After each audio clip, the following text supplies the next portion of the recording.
ஹர ஹர சங்கர ஜய ஜய சங்கர ஹர ஹர சங்கர ஜய ஜய. நம்முடைய வீட்டில் சில பொருட்களை சரியாக வைத்திருந்தாலே வறுமை அண்டாது என்பார்கள்.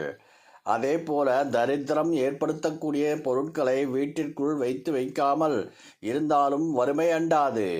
அது குறித்து முன்னோர்கள் பல குறிப்புகளை சொல்லி வைத்திருக்கிறார்கள். அதை சுருக்கமாக பார்ப்போம். எப்போதுமே கிழிந்த ஆடைகளை வீட்டில் வைத்திருக்கக்கூடாது. உடுத்தும் ஆடைகளையும் கீழ் ஆடைகளை பயன்படுத்தக்கூடாது. பழைய ஆடைகள் பொதுவாக சுருங்கிவிடும். அந்த சுருங்கி போன ஆடைகளையும் அணியக்கூடாது. இவையெல்லாம் குடும்பத்தில் தரித்திரத்தை உண்டு பண்ணிவிடும். அதே போல வீட்டில் சாவி, பூட்டு, தாழ்பால், கிரும்பு கேட்டு இவையெல்லாம் துருபிடிக்கும் அளவுக்கு விடக்கூடாது. மாதம் ஒரு முறை இவைகளை சுத்தப்படுத்தி வைத்து கொள்ள வேண்டும்.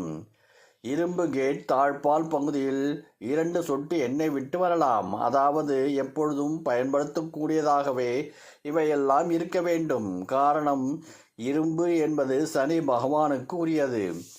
அதனால் வீட்டில் எங்குமே இரும்பு பொருட்களை பயன்படுத்தாமலும் பழுதடைந்தும் போட்டு வைக்கக்கூடாது. அதே போல ஒரே செருப்பை நீண்ட காலத்துக்கு பயன்படுத்தக்கூடாது. ஓரளவு நன்றாக செருப்பு இருந்தாலும் அவைகளை மாற்றி விடுவது நல்லது. முக்கியமாக நாம் பயன்படுத்தும் செருப்புக்கள் தேயக்கூடாது. அதே போல பயன்படுத்தாத செருப்புக்கள், ஷூக்களையும் வீட்டில் வைத்திருக்கக்கூடாது. புது செருப்புக்களே என்றாலும் அதை பயன்படுத்தாவிட்டால் உடனே வெளியில் வீச வேண்டும். பீங்கான், மிதியடிகள் எப்பொழுதும் தூய்மையாக இருக்க வேண்டும். கிழிந்த மிதியடிகளை நுழைவு வாயிலில் போட்டு வைக்கக்கூடாது. இந்த காலடிகளை அடிக்கடி மாற்றிக்கொண்டே இருக்க வேண்டும். வீட்டில் உடைந்த கண்ணாடி இருக்கக்கூடாது. பீங்கான் பொருட்கள் உடைந்திருந்தாலும் விரிசல் விட்டிருந்தாலும் அதையும் தூக்கி எறிந்து விட வேண்டும். மாடியில் பயன்படுத்தாத சேர்கள், நாற்காலிகள் போட்டு வைத்திருக்கக்கூடாது.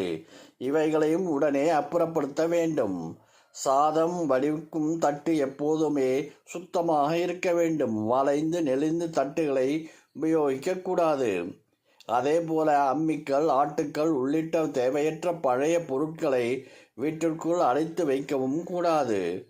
பழைய கை கடிகாரங்கள், பயன்படுத்தாத கை கடிகாரங்கள் போன்றவையும் வைத்திருக்கக்கூடாது. அப்படி வைத்திருந்தால் குடும்பத்தில் சண்டை, சச்சரவு வரக்கூடும்.